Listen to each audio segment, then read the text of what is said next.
everyone, welcome back to the Techlog YouTube channel. Today for this video of Techlog, I will be showing you how to turn off active status on Facebook.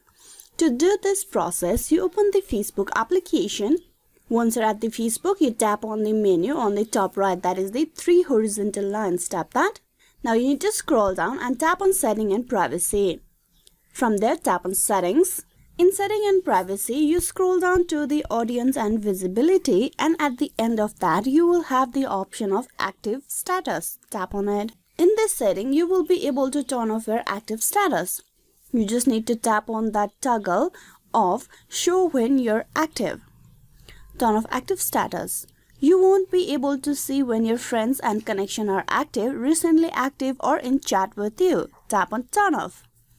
With this, your active status will be off and you will no longer be visible as active in profile.